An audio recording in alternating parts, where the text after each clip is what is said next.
सबको जय मसीह की। हालेलुया। सबको सलाम। हालेलुया।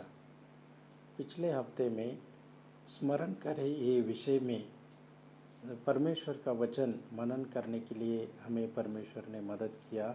फिर से एक बार ये हफ्ते में भी आपके साथ परमेश्वर का वचन बांटने के लिए परमेश्वर मुझे मौका दे रहा है। इसके लिए मैं परमेश्वर का धन्यवाद देता हूँ।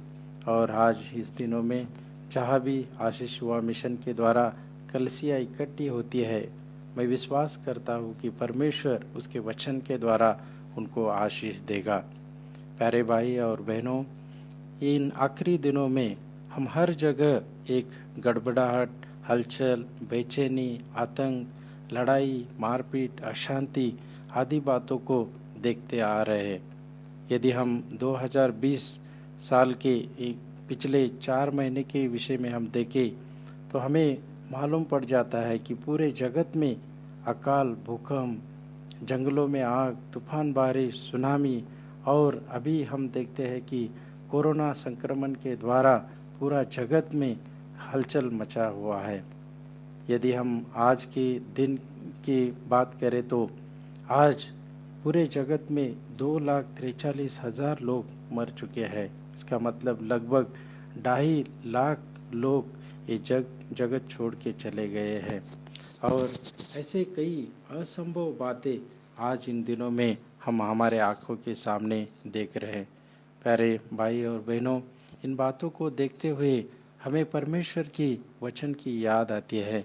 परमेश्वर का आना संभव है, निकट है, वो जल्दी ही आने वाला है। और जैसे वो परमेश्वर के वचन में लिखा है ऐसे ही वो आएगा।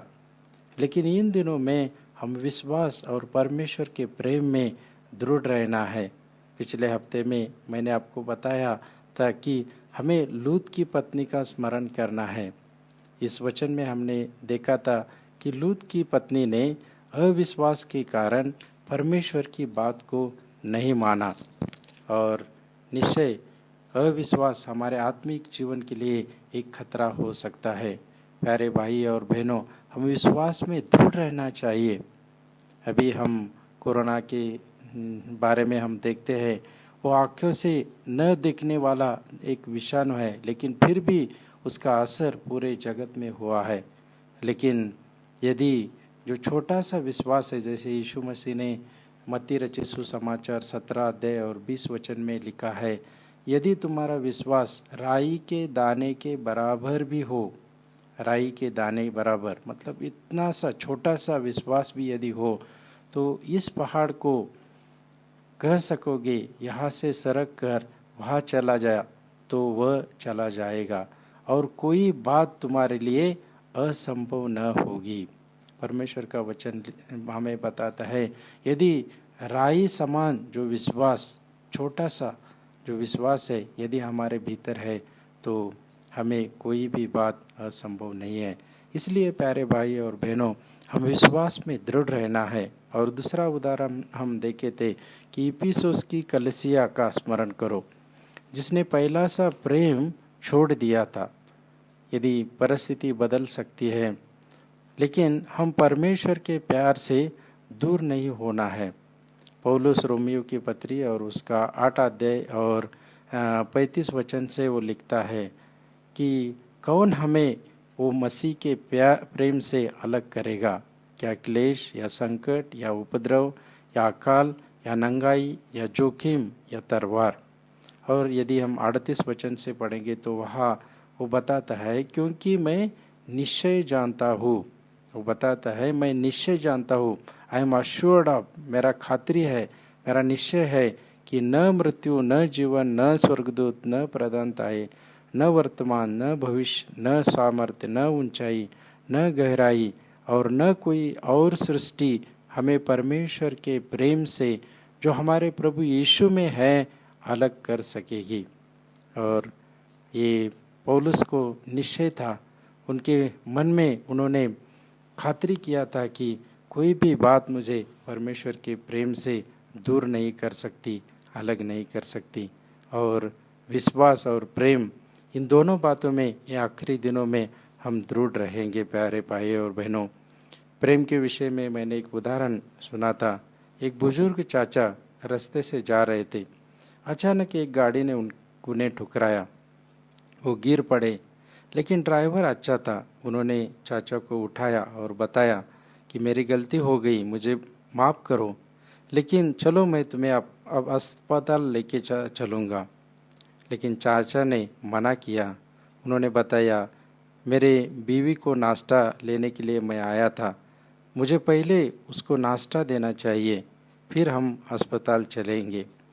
ड्राइवर ने पूछा कि बीवी क्या करती है, तो उन्होंने चाचा ने बताया कि वो बीमार है, उसकी याददाश्त खो गई है। तो ड्राइवर ने बताया, फिर तो ठीक है, उनको याद नहीं है तो पहले हम अस्पताल चले जाएंगे। लेकिन चाचा ने बताया, मेरी बीवी का याददाश्त नहीं है, वो खो गई है, वो याद नहीं कर सकती है, लेकिन मैं तो याद कर सकता हूँ। मुझे वो मेरे प्यार के विषय में नहीं जान सकती है, लेकिन मैं तो मेरा प्यार नहीं भूल सकता हूँ। और वही एक चाचा का प्यार, यदि उसकी पत्नी वो उनको याद नहीं कर सकती, उनको प्यार नहीं कर सकती, फिर भी वो घायल परिस्थिति में वो चाचा बताता है, मैं मेरे प्यार को नहीं छोड़ सकता हूँ, पहले मैं उन्हें नाश्ता दूँ, फिर मैं अस्पताल जाऊँ। इसलिए प्यारे भाई और बहनों, कौन सा भी परिस्थिति क्यों न हो, आजकल हम आजू बाजू में देख रहे हैं कि कठिन समय है। इन परिस्थिति में हम परमेश्वर से कैसे प्यार कर सकते हैं? यदि हमारे भीतर ऐसे कोई अविश्वास है तो हम वो अविश्वास को दूर करें और हम परमेश्वर के प्रति जो पहला सा प्रेम है वो उसमें बरकरार रहे। विशेष हम वो परमेश्वर का प्यार में बढ़े। ऐसे ही हमारे जीवन में कई आत्मिक प्राथमिकताएं होती है जो हमें पहले करना है। आज हमें ऐसे 2 आत्मिक प्राथमिकताओं को पर मनन करेंगे। मत्ती रचित सुसमाचार उसका 6वां अध्याय 31 और 33 वचन में हम देखते हैं कि पहले हम परमेश्वर के राज और उसके धर्म की खोज करें। और यहाँ मैं वचन आपके लिए पढ़ता हूँ, इसलिए तुम चिंता करके ये न कहना कि हम क्या खाएंगे या क्या पिएंगे या क्या पहनेंगे, क्योंकि अन्य जातीय इन सब वस्तुओं की खोज में लगते हैं। पर तुम्हारा स्वर्गीय पिता जानता है कि तुम्हें इन सब वस्तुओं में आवश्यकता है। इसलिए पहले तुम परमेश्वर के राज और उसके धर्म की खोज करो, तो ये सब वस्तुएं भी तुम्हें मिल जाएगी।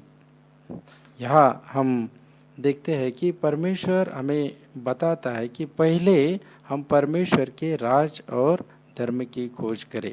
ये वचन में हम देखते हैं कि परमेश्वर हमें पहले उसके राज और धार्मिकता की खोज करने के लिए बताता है। पहले यानी हमारी आत्मिक जीवन की प्राथमिकता होनी चाहिए कि पहले हम परमेश्वर का राज को खोए। और यहाँ ऐसे लिखा है कि हम खाली हम क्या खाएं, क्या पिएंगे, क्या पहनेंगे, इन बातों की चिंता ना करें। और वहाँ लिखा है कि ये जो बातें हैं, इन बातों के विषय में अन्य जाति लोग चिंता करते रहते हैं। यहाँ अन्य जाति मतलब सांसारिक लोग, जगत के लोग, वो लोग वो हमेशा क्या खाए, क्या पिए और क्या पहनेंगे ऐसे चिंता करते हैं। लेकिन प्यारे भाई और बहनों, हम जो परमेश्वर में विश्वास करने वाले हैं, हम इन बातों की चिंता न करें, लेकिन हम परमेश्वर की राज की खोज करें, क्योंकि चिंता हमें कमज़ोर करती है। मेडिकल साइंस के अनुसार यदि हम देखते हैं तो बहुत सारे लोग बीमारी से नहीं, लेकिन हमें बीमारी हुई है ये चिंता से मर जाते हैं। चिंता करने या घबराने से हमें परमेश्वर का विश्वास को भी हम खो सकते हैं। हम परमेश्वर की बातों में और परमेश्वर के काम में संदेह कर सकते हैं। यीशु मसीह के चेलों के विषय में हम मत्ती रचित सुसमाचार उसका 14 अध्याय और 26 वचन में हम देखते हैं कि वहाँ चेले उसको झील पर चलते हुए देखकर घबरा गए और कहने लगे, ये भूत है, और डर से वो चिल्लाने लगे। ये विषय ऐसे है कि एक बार चेले नाव में जा रहे थे और वहाँ अचानक एक आंधी समुद्र में आ गई और वहाँ वो चिल्लाने के बाद यीशु मसीह उनको बचाने के लिए झील पर चलता हुआ वहाँ आते हैं। लेकिन ये झील में चलते हुए यीशु को देख के उन्होंने यीशु ऐसे पहचाना नहीं, लेकिन उनके मन में घबराहट थी, डर थी, उनके मन में चिंता थी। इसके लिए यीशु को उन्होंने भूत कहा, यीशु के ऊपर उन्होंने संदेह किया। प्यारे भाई और बहनों, बहुत बार हम भी चिंता के द्वारा, घबराहट के द्वारा, डर के द्वारा परमेश्वर के बातों में हम विश्वास खो बैठते हैं। आजकल बहुत सारे प्रार्थना सभा में बताया जाता है कि परमेश्वर तुम्हें गाड़ी देगा, परमेश्वर तुम्हें बंगला देगा, लेकिन परमेश्वर का वचन इन जगत की बातों के विषय में हमें नहीं कहलाता। परमेश्वर का वचन हमें नहीं कहलाता कि हम हमेशा क्या खाएं, क्या पिए और क्या पहनेंगे, इन बातों के विषय में हम सोच के बैठे। लेकिन परमेश्वर हमें चाहता है कि पहले उसके राज की खोज करो। पौलुस भी कुलसियों की पत्री उसका 3 अध्याय 1 और 2 वचन में कहता है, अतः जब तुम मसीह के साथ जिलाए गए तो स्वर्गीय वस्तु की खोज में रहो। हम मसीह के साथ जिलाए हुए हैं तो हम स्वर्गीय वस्तु की खोज में रहो। और दूसरे वचन में ऐसे वो लिखता है, पृथ्वी पर की नहीं परंतु स्वर्गीय वस्तुओं पर ध्यान लगाओ। बहुत बार हम पृथ्वी पर की बातों में ही हम ध्यान लगाते हैं, उन विषय में ही हम चिंता करते हैं। और कुरिन्थियों की पत्री उसका 15 अध्याय और 19 में भी, पहली कुरिन्थियों उसका 15 और 19 में भी पौलुस वहाँ बताता है, यदि हम केवल इसी जीवन में मसीह से आशा रखते हैं तो हम सब मनुष्यों से अधिक अभागे हैं। मतलब ये खाली इस जीवन में ही हम मसीह में आशा रखते हैं तो हम सब मनुष्यों से अधिक अभागे हैं। इसका मतलब है खाली जगत की बातों में हम विश्वास नहीं करना है, लेकिन जो आने वाला, जो यीशु मसीह ने हमारे लिए जो अनंत काल का जीवन है, उस पर हम ध्यान देना है। कई लोग ऐसे हैं जो इन जगत की बातों में ही सोच रखते हैं। लूका रचित सुसमाचार उसका 12 अध्याय और 16 से 21 पद तक हम एक दृष्टांत को दिखते हैं। यहाँ एक धनवान है कि धनवान की भूमि में बहुत बड़ी उपज हुई थी और 19 पद में ऐसे लिखा है, और अपने प्राण से कहूँगा कि हे प्राण, तेरे पास बहुत वर्षों के लिए बहुत संपत्ति रखी है, चयन कर, खा पी, सुख से रह। एक व्यक्ति है जो धनवान व्यक्ति है, जिनको भूमि में बहुत बड़ी उपज हुई, लेकिन वो उपज होने के बावजूद उनकी सोच खाली इन जगत के विषय में है। वो बताता है कि अभी मेरे पास बहुत संपत्ति है तो मैं क्या करूं कि मैं चयन करूं, खाऊं पीऊं और सुख से रहूं। लेकिन 20 वचन में हम देखते हैं, परंतु परमेश्वर ने उससे कहा, हे मूर्ख, इसी रात तेरा प्राण तुझसे ले लिया जाएगा, तब जो कुछ तूने इकट्ठा किया है वह किसका होगा। प्यारे भाई और बहनों, जिन ये जगत की बातें आज है वो कल चले जाएगी, लेकिन जो परमेश्वर की बातें हैं, परमेश्वर का राज है, वो अनंत काल का है, उस पर हम ध्यान रखना है। और इसका मतलब ऐसे नहीं कि पैसा गलत है, पैसा होना गलत नहीं है, लेकिन पैसे से जो हम दृष्टिकोण रखते हैं, हमारी जो सोच है, हमारा विचार पद्धति है, हमारा पैसे के विषय में जो नज़रिया है, हमारा जो मत है, वो सही होना चाहिए। तीमुथियों की पहली पत्री और 6 अध्याय और 10 में वहाँ पौलुस ने बताया है, रुपयों का लोभ सब प्रकार की बुराइयों की जड़ है। रुपया गलत नहीं, लेकिन रुपयों का लोभ, रुपयों का लालच सब प्रकार की बुराइयों की जड़ है। और वहाँ लिखा है, जिसे प्राप्त कराने का प्रयत्न करते हुए बहुत से लोगों ने विश्वास से भटककर अपने आप को नाना प्रकार के दुखों से छलनी बना लिया है। बहुत सारे लोग रुपयों का लालच, पैसों का लालच, पैसों का लोभ से अपने विश्वास को खो बैठे हैं। ऐसे बताया जाता है कि ये लोभ होना, रुपयों का लालच होना एक समान समुद्र के पानी के समान है। जितना भी पियो प्यास बढ़ता ही जाएगा। समुद्र का पानी हम देखते हैं, जितना भी पियो प्यास बढ़ता जाएगा। ऐसे ही पैसों का लालच, रुपयों का लालच है। इसके लिए पैसा गलत नहीं, लेकिन यदि हम उसके ऊपर हम लोभ रखते हैं, इसके ऊपर हम लालच रखते हैं, तो ये गलत है। इसलिए प्यारे भाई और बहनों, हमारी पहली प्राथमिकता है कि हम क्या खाए, क्या पिए और क्या पहने, इन बातों से चिंता न करते हुए हम परमेश्वर का राज और उसकी धर्म की हम खोज करें। यही हमारी प्राथमिकता है, यही पहले हम करना है, ऐसे परमेश्वर हमसे चाहता है। विश्वासियों के लिए आत्मिक जीवन में और एक प्राथमिकता है, वो है पवित्रता। यीशु मसीह शास्त्रियों और फरीसियों के विषय में मत्ती रचित सुसमाचार उसका 23 अध्याय और वह 13 वचन से 28 वचन तक वो लिखता है। लेकिन यदि हम 25 वचन से 28 वचन तक पढ़ेंगे तो वह ऐसे लिखा है, हे कपटी शास्त्रियों और फरीसियों, तुम पर हाय, तुम कटोरे और थाली को ऊपर ऊपर से तो मांजते हो, परंतु वे भीतर अंधेर और असंयम से भरे हुए हैं।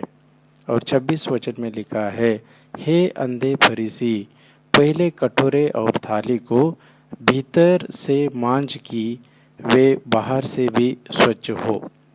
यहाँ लिखा है, पहले कटोरे और थाली को भीतर से मांज की वे बाहर से भी वो स्वच्छ हो।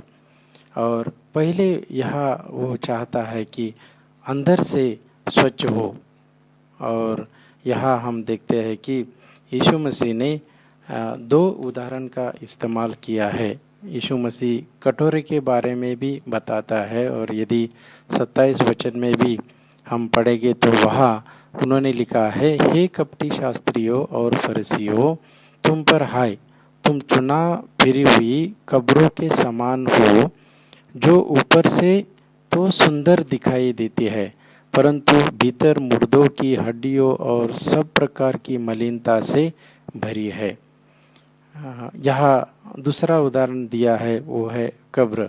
बाहर से वो तो सुंदर दिखती है, लेकिन अंदर तो मलिनता से भरी है।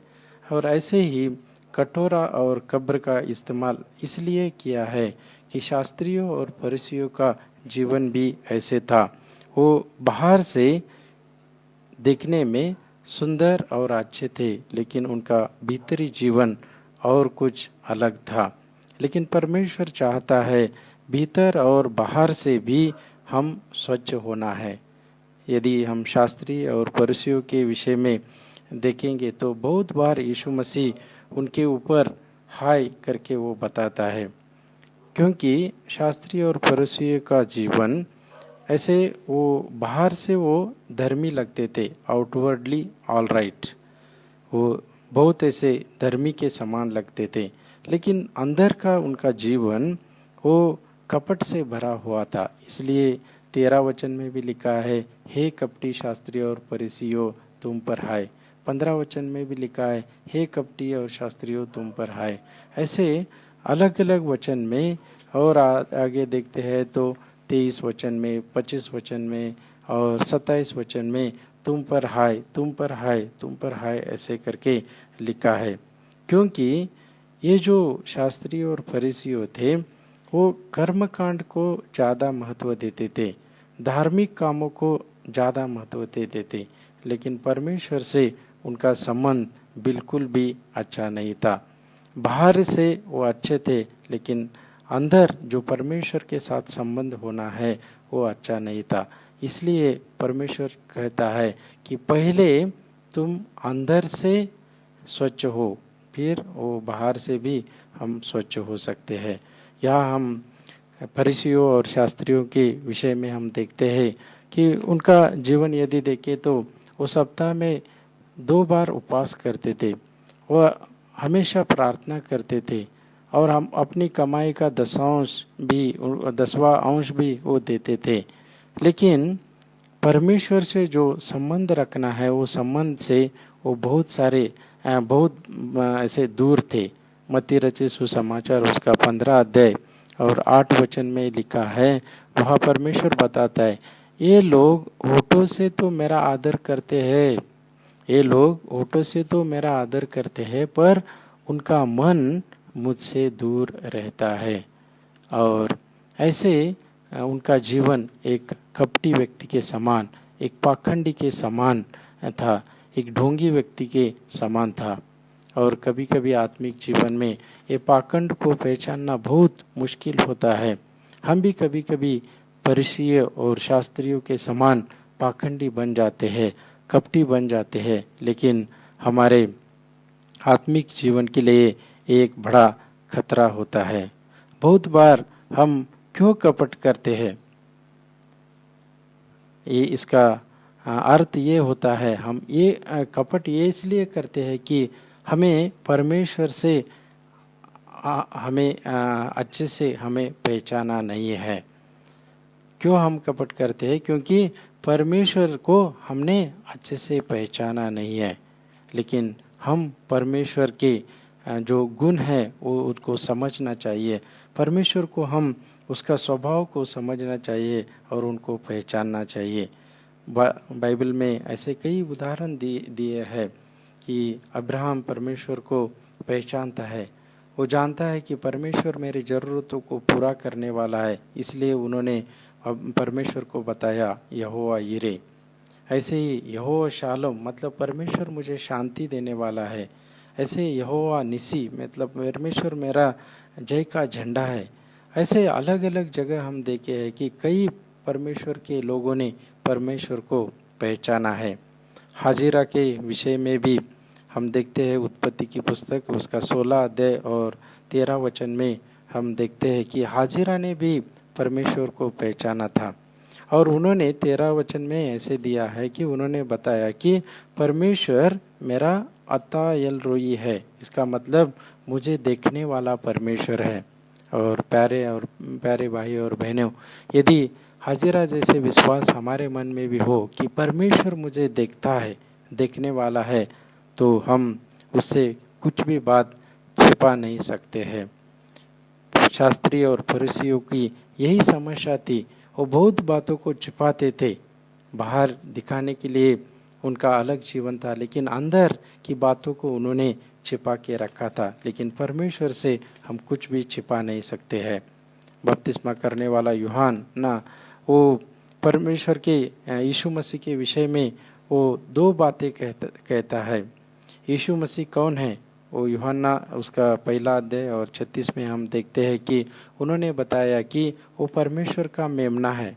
लेकिन और एक बात को यीशु मसीह के विषय में यूहन्ना ने कहा है कि यूहन्ना रचित सुसमाचार उसका 1 अध्याय 4 से 9 वचन में यदि पढ़ेंगे तो कि यीशु मसीह मनुष्यों की ज्योति है, ये जगत की ज्योति है। और ज्योति इसका मतलब वही है कि परमेश्वर पवित्र है, और यदि परमेश्वर पवित्र है तो हम भी उसके साथ, उसके सम्मुख हम पवित्र रहना चाहिए। पत्रस का 2 पत्री और उसका 1 अध्याय और 15 वचन में भी वहाँ दिया गया है, पर जैसा तुम्हारा बुलाने वाला पवित्र है, वैसे ही तुम भी अपने सारे चाल चलन में पवित्र बनो। और 16 पद में लिखा है, क्योंकि लिखा है पवित्र बनो क्योंकि मैं परमेश्वर पवित्र हूँ। और हमारा बुलाने वाला परमेश्वर पवित्र है, इसलिए प्यारे भाई और बहनों, हम पवित्र रहना है।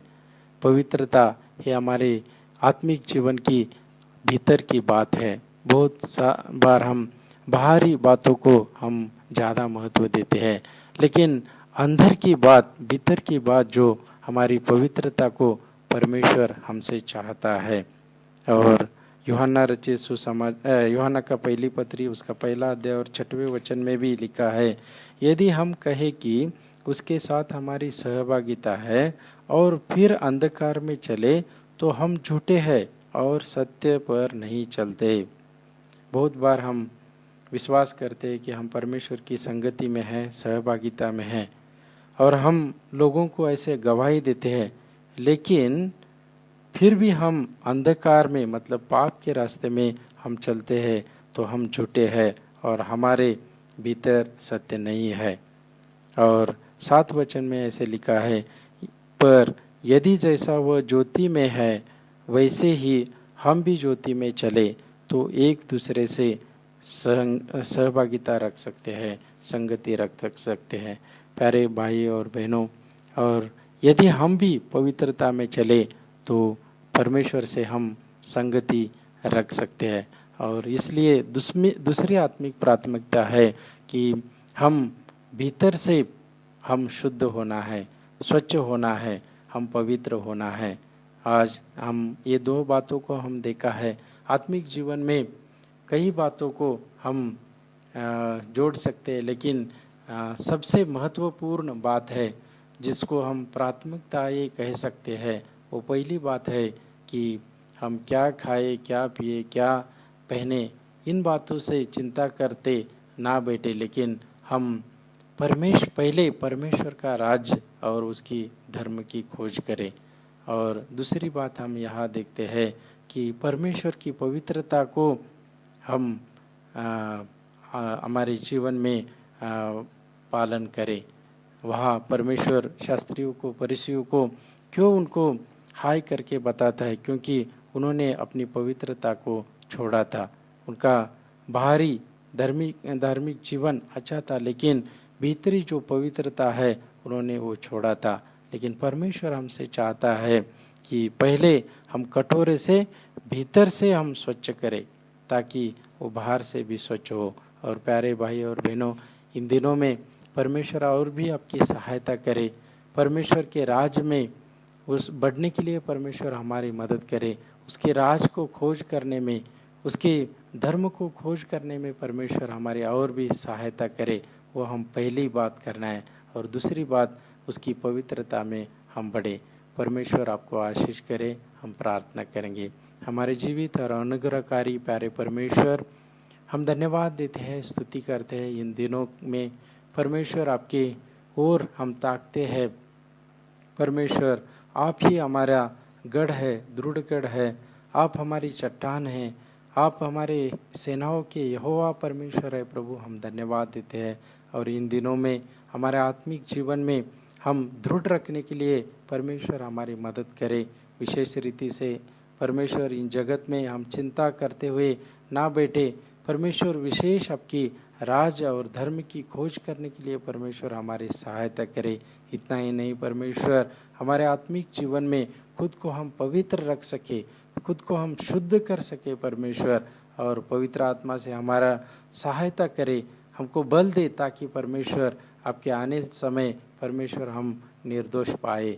और विशेष हम प्रार्थना करते, इन दिनों में पूरा जगत और विशेष रीति से भारत देश पूरा कोरोना के संक्रमण से पीड़ित है, लेकिन परमेश्वर हम प्रार्थना करते हैं, आप चंगाई देने वाले आप यहोवा राफा है। और परमेश्वर आप लोगों को चंगाई दे, लोगों की सुरक्षा करे, और विशेष रीति से आपकी शांति से उनको भर दे। परमेश्वर विशेष जो प्यारे भाई बहन ये वचन को सुने हैं, परमेश्वर हर एक के जीवन में आपकी आशीष उतर कर आए। सारा आदर सम्मान आपको देते हुए प्रार्थना यीशु मसीह के नाम से मांगते, सुनो और ग्रहण कर पिता।